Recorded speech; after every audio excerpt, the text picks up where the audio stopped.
Welcome to our Gifts of God program. We're so happy to have you with us on this Sunday talk. And it's wonderful. I wanted to talk about the Course and the common criticism that you often hear. People who have not studied the Course, but maybe they're thinking about studying it, and then they get deterred by either the language or somebody saying, oh, it's just too complicated, or something like that. Because it's common criticism of the Course, especially when we're talking about the text. And the text is what we're really delving into right now on the podcast, right? So we're kind of facing that head on. And of course, some things are even coming up for us. And partly because I studied with Tara Singh for 17 years, solely the Course in Miracles. I had no other spiritual practice at the time other than that. And so I got really used to the language, and I got really used to the attention. And I use that word attention because attention is what's needed, especially in the text. And what do I mean by that? Attention. Because Tara Singh demanded that of us. It's like if ever we were going to pick up the Course and even quote unquote pretend to be a student of it, he would demand that we come with full attention. Full attention. It cannot be something you're doing as a hobby, or can't be something you read like a newspaper or a novel. It requires a totally different quality of attention. So perhaps that's what this talk today is about. What is this quality of attention? How do we have it? And how do we maintain it? And then how do we penetrate the meaning of what the text is giving us? Because if we don't approach it with that attention, the meaning can just like fly over our head. And then before you know it, we've read 2 pages and we're scratching our head saying, what did it say? And we don't understand what it said, right? We've all had that experience. I know I have. So this is what I wanted to address today, because we had a couple of those moments this week where that's why we didn't make a podcast, because we were so confused, in our little dialogue that we just couldn't put it out there, because it was the text was like, going over our head, and we weren't keeping up with it. And Sandra and I were not aligned. And usually, she does the reading, and then I kind of comment on the things that she's read. But sometimes if it's read too fast, that doesn't work. Sometimes you have to take it line by line. And before you move to the next line, you've got to make sure you've integrated that line before. And I'll give you the best story I ever heard from Tara Singh about this very subject. He was very well versed in a lot of the knowledge of Indian scriptures and, the mythologies in India, because he was from there, of course. He was a Sikh, but most Sikhs also know a broad picture of all the Vedic writings and all the Hindu writings and all that. The Sikhs came out of the Hindus, it's like that was their mother religion, and they grew out of that. So they also have that background. Well, there was this story, in the Mahabharata, which we all know, mostly popular people know the part called the Bhagavad Gita, right? So the Bhagavad Gita is a section, it's just one section of this larger epic called the Mahabharata. And another thing you need to know about the Mahabharata is it's a story about 5 brothers, the Pandavas. And the Bhagavad Gita is particularly about this one brother, Arjuna and Krishna, who are going into this battle. And the whole dialogue is about your karma and your dharma. And Arjuna is questioning Krishna about, well, why do I have to go into this battle? Because it's with my cousins, my kin, and I feel a little bit guilty going in there fighting my own kin. And he said, well, Krishna said, yes, but you're doing your dharma, and your kin, they're not leading the dharma. They're not leading a righteous life. And therefore, you, to lead a righteous life, you have to go into this battle. And it's out of righteousness that you're going in, and you have to maintain the dharma. And this is also your karma. You have these evil cousins that need to be corrected, right? So you have to approach this without any inner turmoil. So anyhow, well, that's a very major part of this Mahabharata, and that's the story with Arjuna.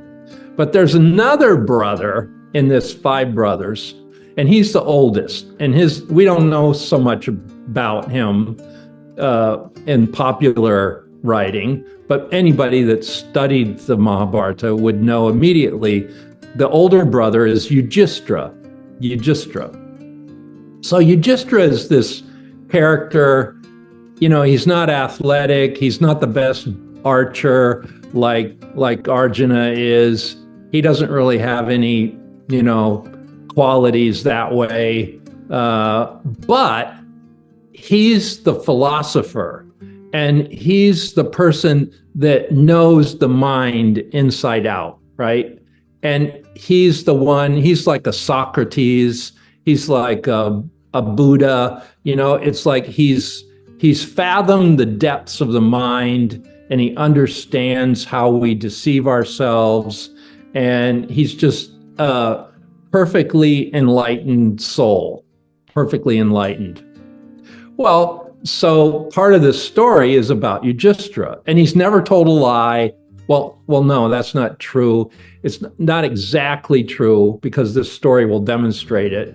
He's always concerned with his words and his deeds being consistent, all right? So he's a little boy, and he's at school, and he doesn't even know how to read yet, right? So he's at school, and the teacher's teaching the class, and they have the book, and the teacher's teaching the boys how to read, and it's, 1 page at a time, etc. And so they're doing their lessons. And after they've been in school a couple of weeks, they're progressed through the primer, and they're on page 50, or, they've gone through the first part, and now all the boys, they're on page 50.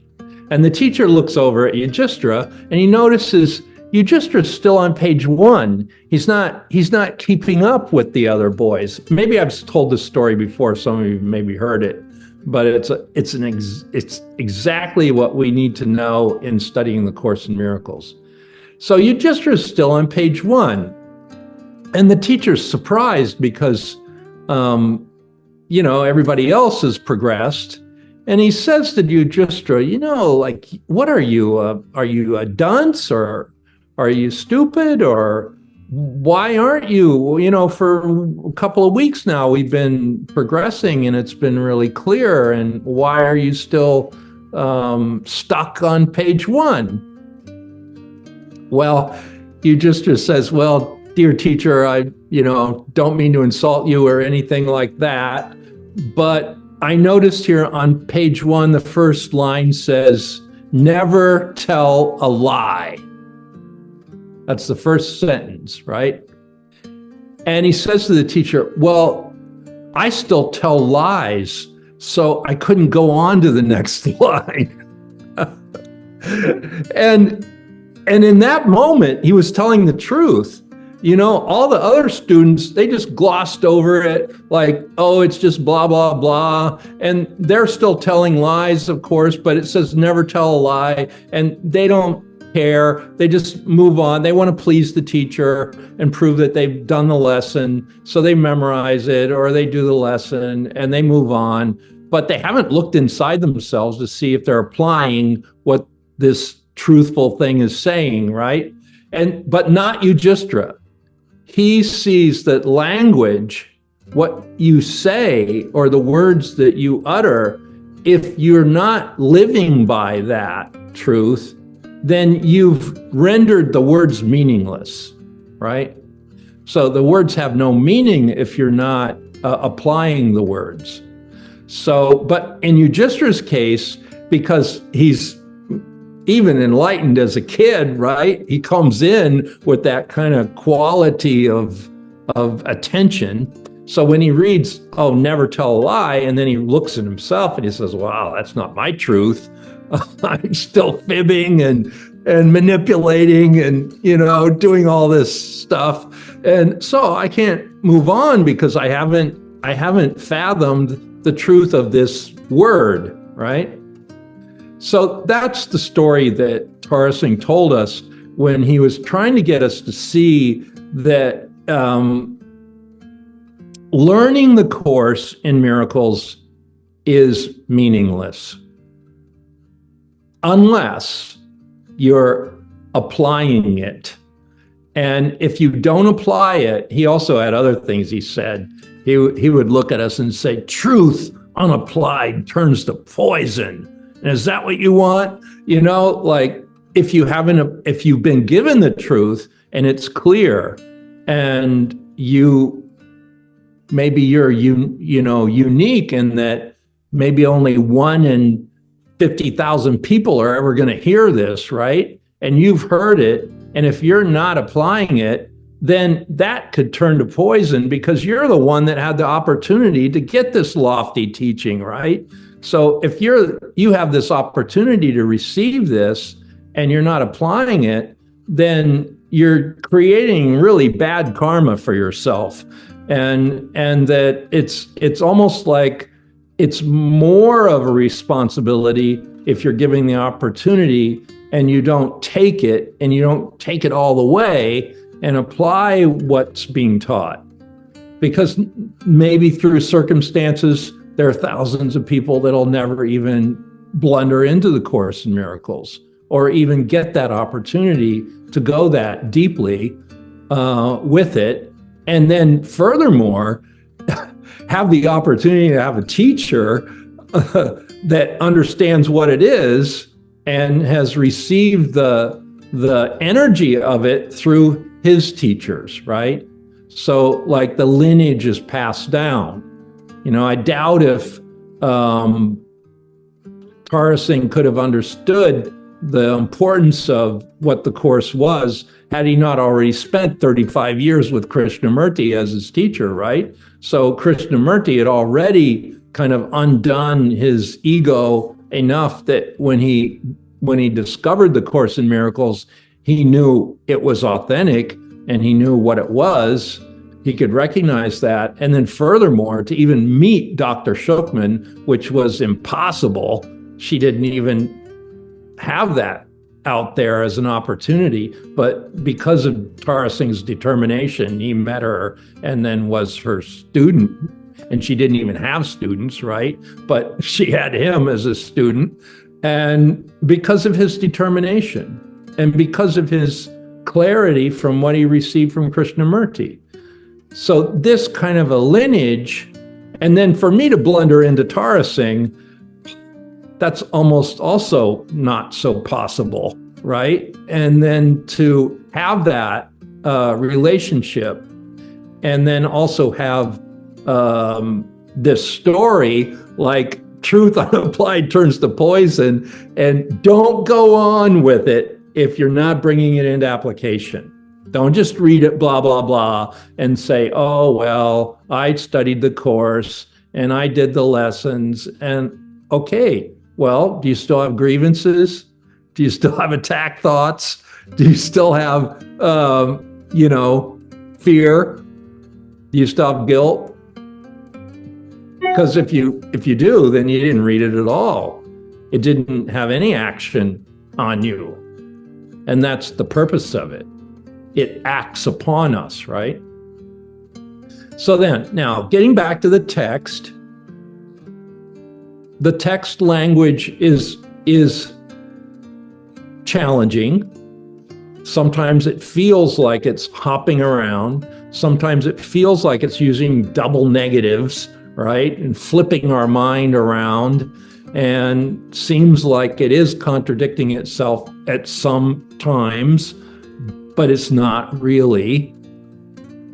Because sometimes it's describing the ego, and then sometimes it's describing your true self. And you have to identify which one is it talking about, Because if you get those two things confused, it'll seem like it's contradicting itself. But if you keep those things clear, it doesn't. It's just saying, well, this is how the ego deceives us, and it does this, and it thinks this, and it makes this mistake. But the Holy Spirit doesn't make those same mistakes. Like, okay, so today there was this section that we had a hard time with. It was something called Home in God or something like that. Home in God. And it was talking about dreaming and sleeping and how we put ourselves in kind of an induced dream, right? And we all know what dreaming is, right? We go to sleep, we go unconscious, and then we have these images of things. And when we're in the dream, they seem so real, right? They seem so palpable. But then when we wake up, and if it's a nightmare, we usually say, I'm so relieved that was just a dream, Where did that come from? I don't know, but I'm sure glad it was a dream.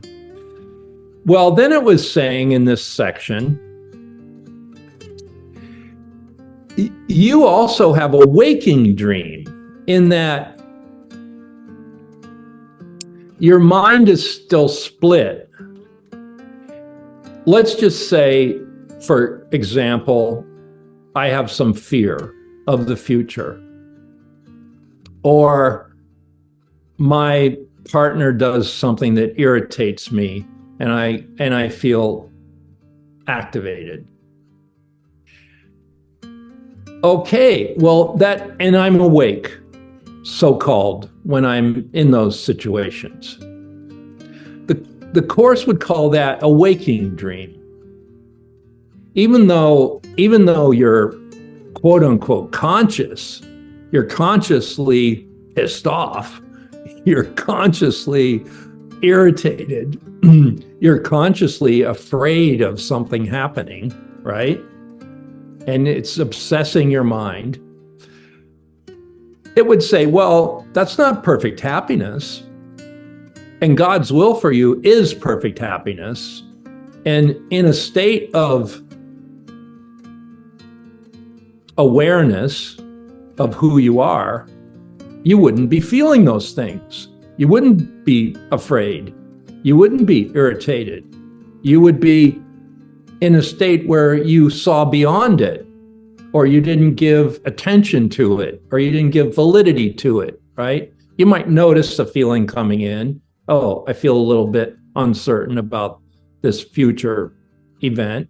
So you might see a little fear coming in, but then you get yourself back, to center, and you say, okay, well, we've cleaned on this, and we know we're supposed to do this, and it's going according to God's plan. So why would I have any reason to fear that it's going to be a disaster, right? So no, you catch yourself in the moment and you clean it as you go, and you don't fall into those pits, of fear or of irritation or of anger or of guilt. You just don't go there because you catch it in the moment when it comes into your mind. All right, God's will is love. God's will is perfect happiness. This is not his will. Therefore, I'm going to let it go. So you catch it. You're as sharp as Yudhisthira. Well, it said, my mind sharing with me, don't tell a lie. And my mind saying, yeah, but what about all those little lies you tell, those fibs you tell? So you're like, you're a master of your mind, but you're more than that. You're like ninja of negative thoughts. You just don't let them come in, and you catch them right away as soon as they try to come in, right? So you become aware, you become attentive. And that's the way we have to read the text in the Course in Miracles. And when we're in the attention, we're not in the dream anymore. Like it was saying in this section, Home in God, right? That you are in the split mind and you are dreaming, even though you still think you're awake.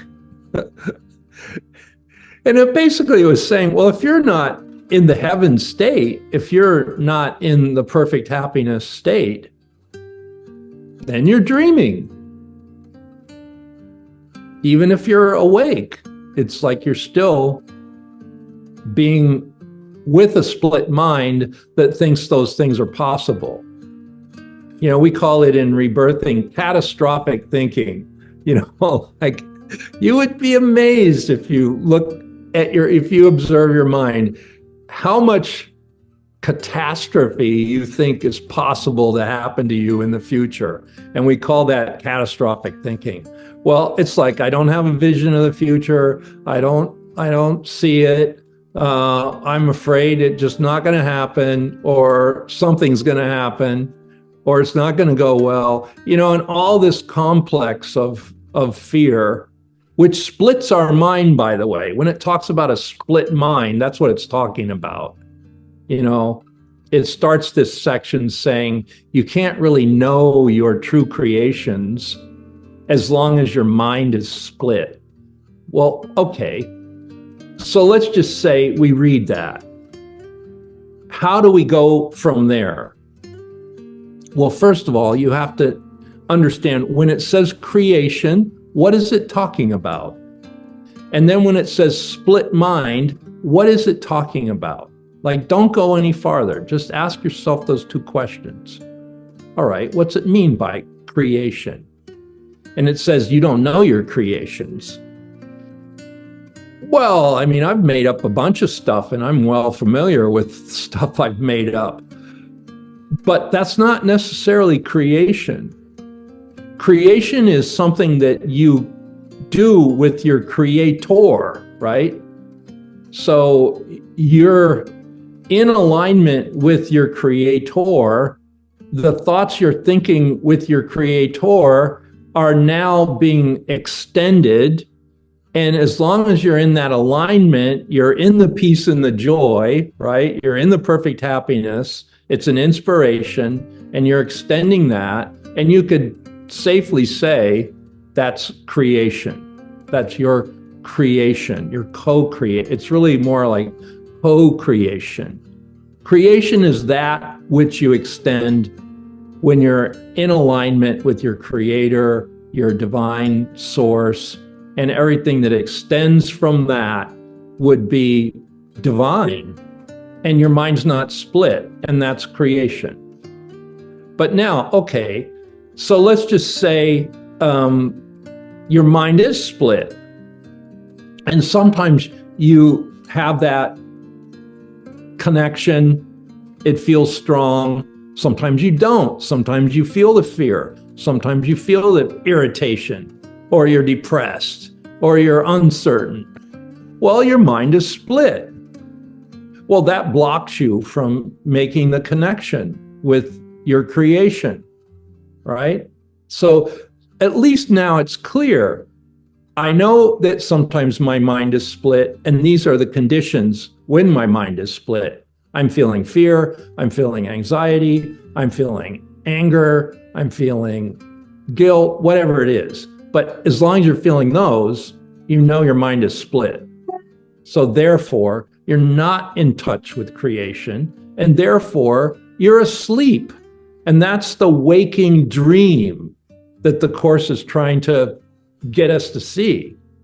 And it says, it does no good to compare the dreams that you dream when you're asleep in bed, which are kind of nightmares, and the dreams you're dreaming when you're awake, but you're still asleep and you're depressed or you're angry. Those are still dreams. They're all dreams.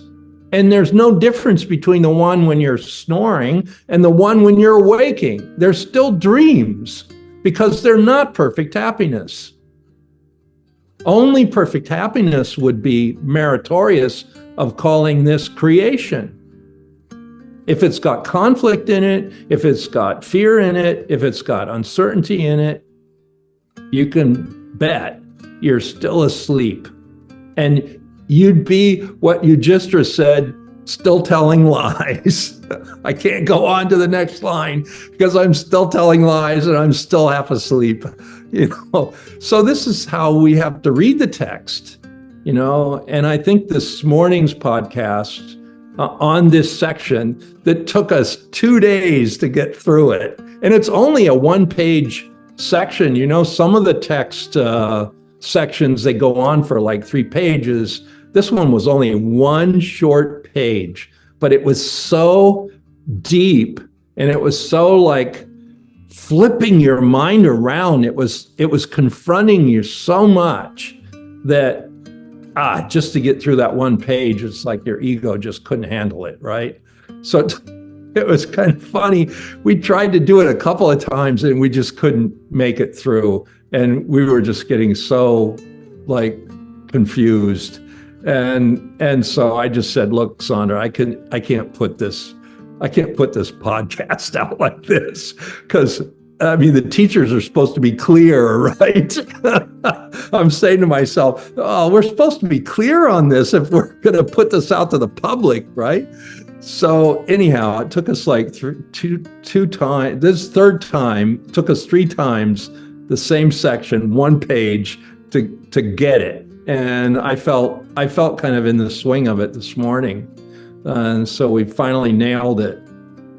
And then it reminded me of this thing, I have to talk about this today. Don't go on.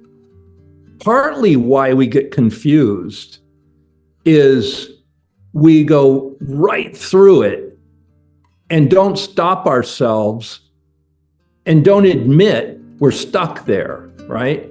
Okay, so it says split mind and it says creation and it says you don't know your creations because you have a split mind. Well, you got to really look at that and you got to see, how is that operating in my life?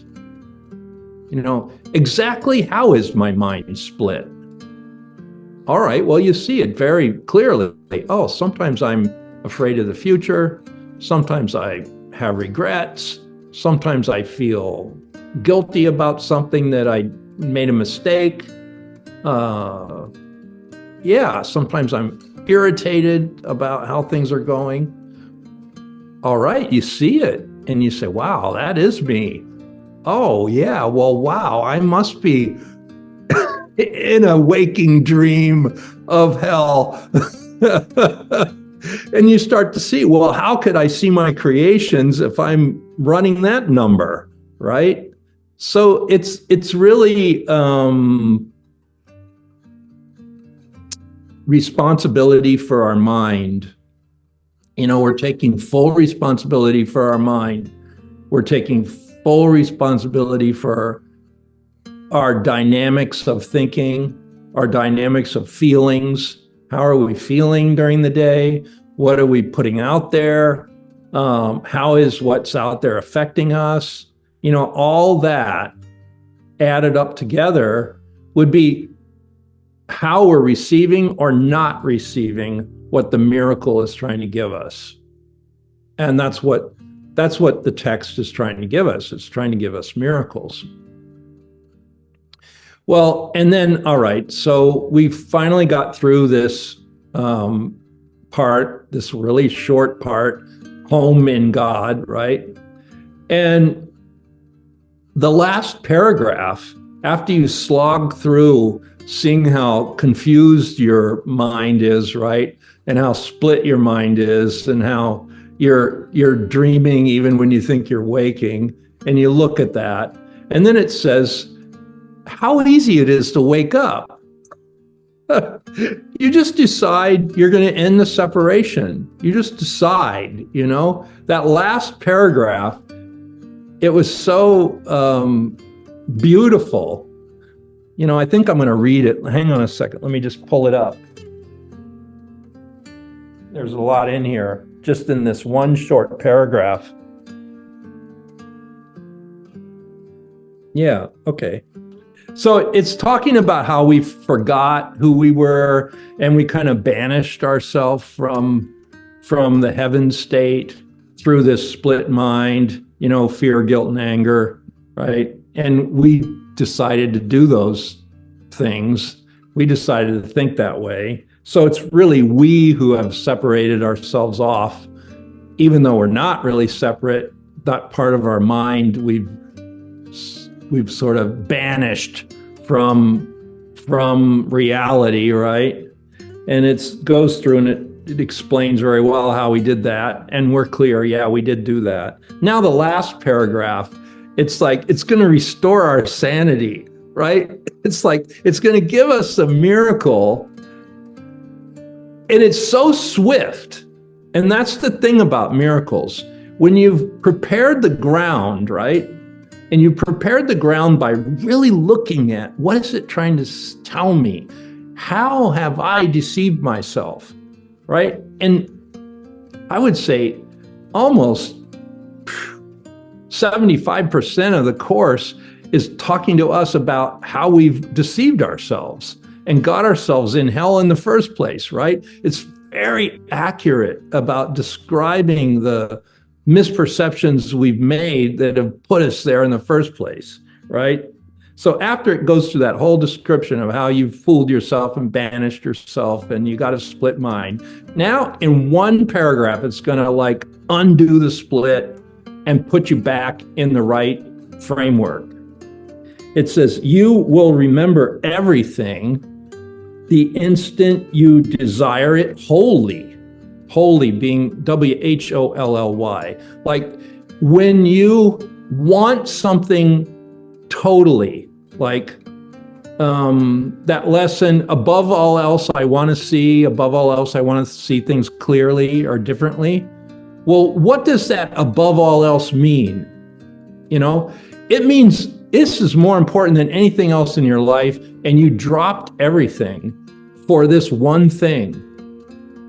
Above all else. Well, that would have to mean that, right? What is it that's above everything else? It would be that one thing that all the other things can't affect it, because that's the one thing you want more than anything else, right? It's like you want that above everything else. Well, that's the same power that this word whole imparts. Holy. You want this holy with your whole being, like more than anything else, above all else. You want this one thing. Well, what would the one thing be? For if you desire holy, if to desire holy is to create, you will have willed away the separation, returning your mind simultaneously to your creator and your creations. All right, that one line could liberate us. And there's so much in it. It's like the word holy, we see, oh yeah, that's what it means when it says above all else, and you want that completely with nothing else. All right, it says that. And that's your main desire. And then it says, You will have willed away the separation. Well, this is important too, because this word will, it's not just I want it. No, I will it. Will has a lot more power than just a mere wanting, right? Will.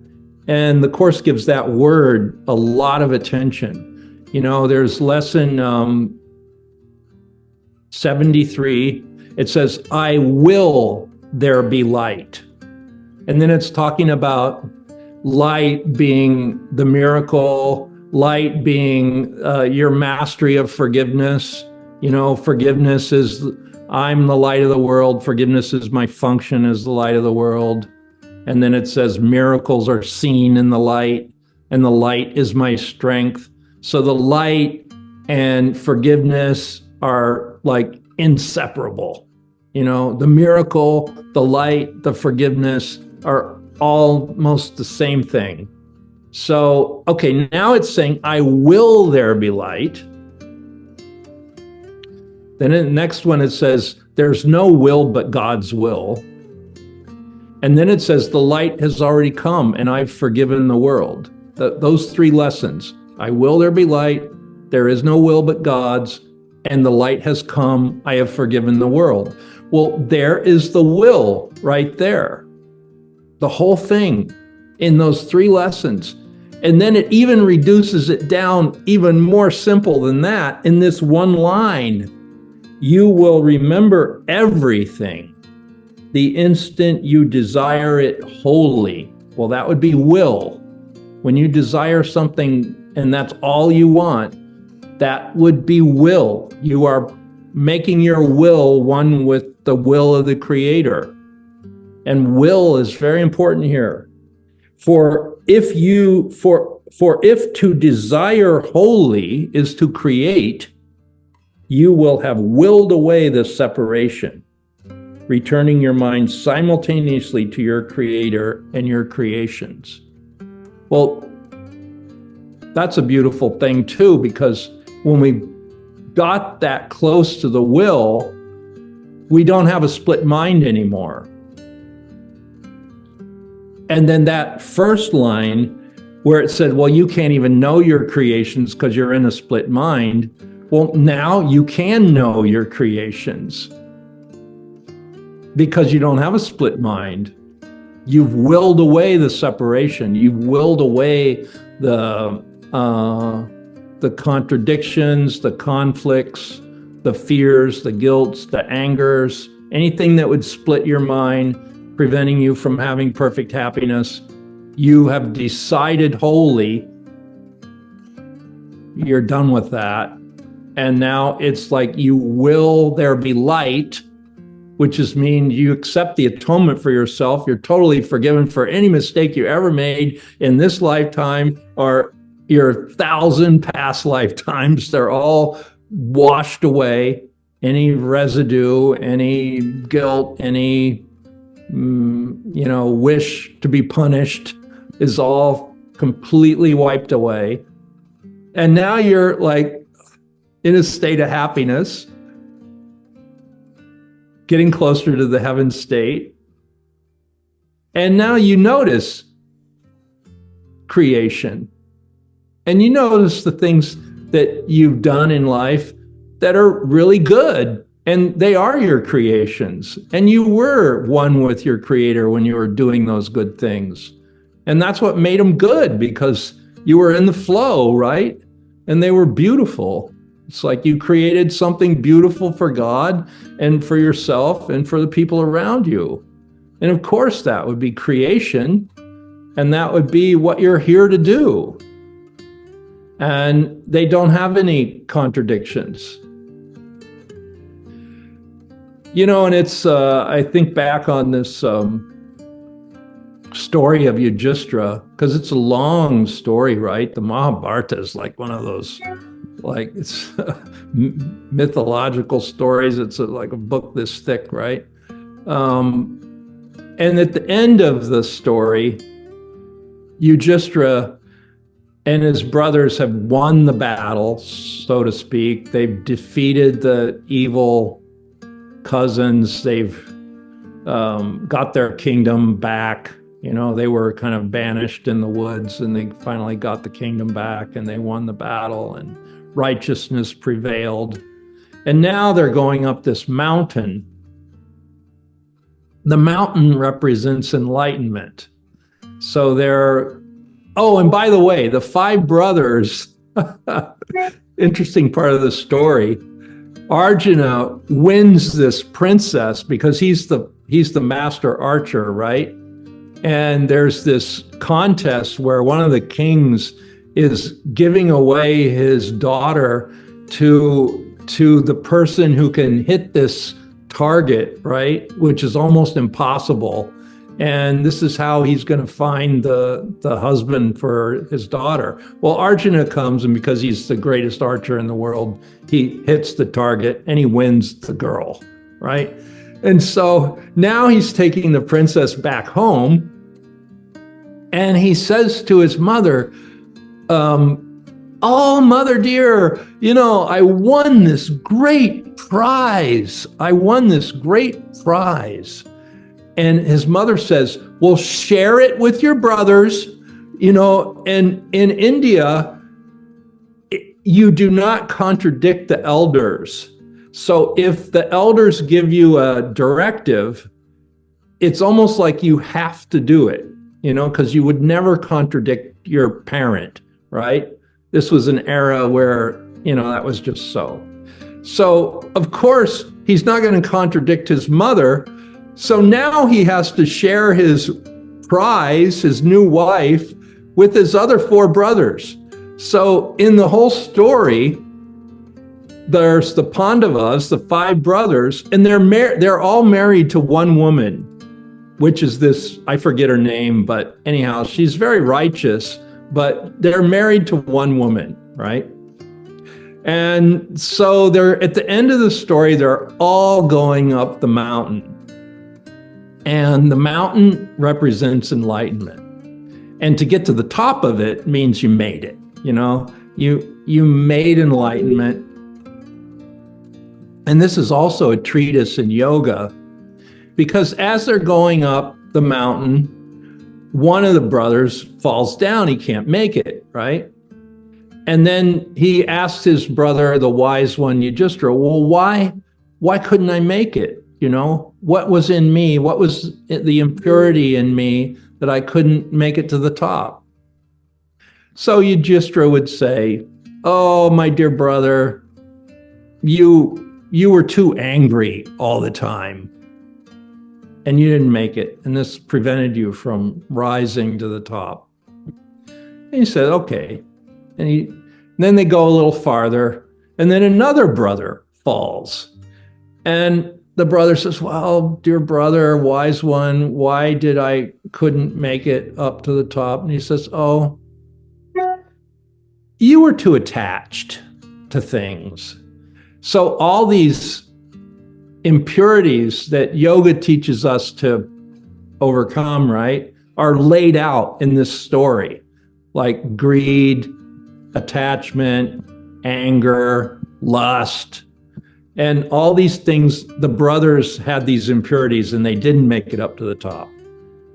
Well, and then the wife doesn't make it. She falls. She's the last one to fall. And she asks Yudhishthira, why didn't I make it? And he says, you had too many choices. You know, she's married to 5 men, right? And she's created her life where there's so many choices that she just can't be clear, right? So anyhow, she falls. Well, finally, Yudhishthira, he's the last one, and he makes it up to the top. He's at the top of the mountain. It's a very interesting story. And it's also getting into the heaven state, right? And that's what today's lesson was about. There all the way. Well, so he's at the top, and this angel of the Lord comes down in the chariot, you know, to bring him up the rest of the way into heaven. He's at the top of the mountain. And so he's up there. And the angel of the Lord comes down. And there was this dog that followed Yudhishthira all the way up to the top, right? The dog just kind of, made it too. So the dog's up there and Yudhishthira's up there. And the angel of the Lord looks and says, well, dogs, they're not allowed in heaven. You can't bring the dog. And Yudhishthira, being who he is, and see, like his mind is as clear, crystal clear, right? He said, well, he asks the angel, he gets him in an inquiry. He says, well, am I not the ruler of my kingdom? And of course, the angel has to say, well, of course, you're the ruler of your kingdom. And now the kingdom is something even greater than, all this land that they won back. The kingdom is like the kingdom of heaven, the kingdom of absolute clarity, right? Truth, simplicity, love. It's like Babaji. It's like the kingdom is truth. And Yudhishthira represents that. So he's inquiring to the angel, he said, am I not the master of my kingdom? And he says, well, yeah, of course. That's why you're up here at the top. He says, well, this dog is an innocent creature. And since I'm the master of my kingdom and I'm in charge of the safety and well-being of all beings in my kingdom, I'm not going to go to heaven if I can't bring the dog. And that was the last test. Like the angel was testing him. Was he going to bring the innocent creature with him or not? And he beat the angel at his own game. And first he proved that he was the master of his kingdom, and that as the master of his kingdom, he was in charge of the well-being and innocence of all creatures. And that if that was so, then, and heaven represented that, he would have to be able to bring the dog into heaven. So he proved to the angel the logic of bringing the dog into heaven, and he gets to go in the chariot with the dog, and ends up in heaven, right? So now here's even a greater test. And this is such a subtle but deep teaching. And I know the Course in Miracles would be consistent with this. Who are the first people he meets in heaven? His evil cousins.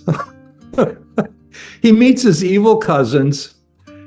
He's scratching his head and he's saying, we fought this whole battle to restore the Dharma and the karma and overcome our karma and restore, everything. And here, the first people I meet are my evil cousins.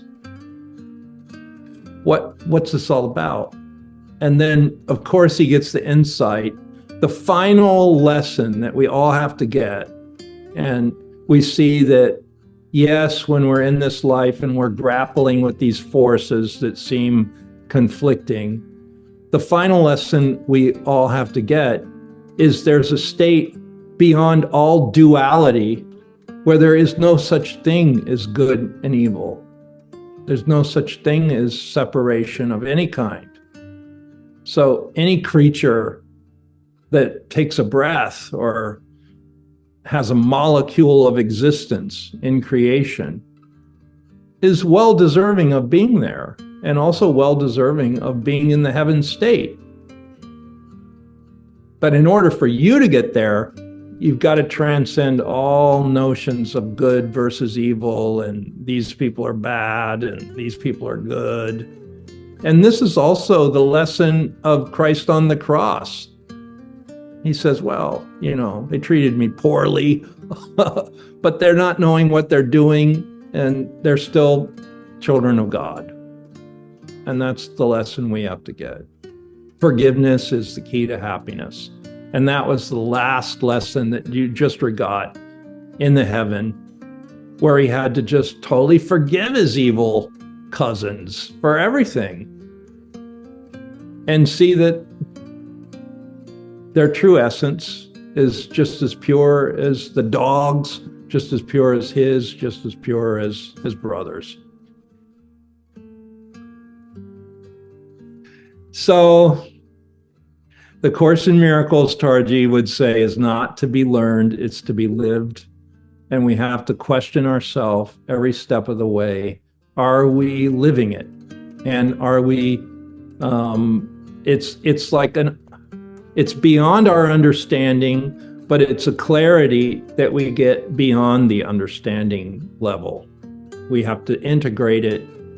And when we give it the attention, and attention is the key, it speaks to us. It shows us. It shows us everything.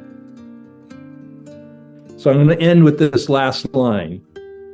Okay, so it says, you will remember everything the instant you desire it wholly. For if to desire wholly is to create, you will have willed away the separation, returning your mind simultaneously to your Creator and your creations. Knowing them, you will have no wish to sleep, but only the desire to waken and be glad.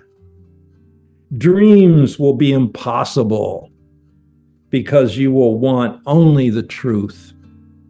And being at last your will, there's that word will, being at last your will, I will there be light, I will be with the truth, it will be yours. It will be yours. So we're going to make it. We're definitely going to make it. And we will have the heaven state. That's all I want to say. And it's been great being with you. So God bless.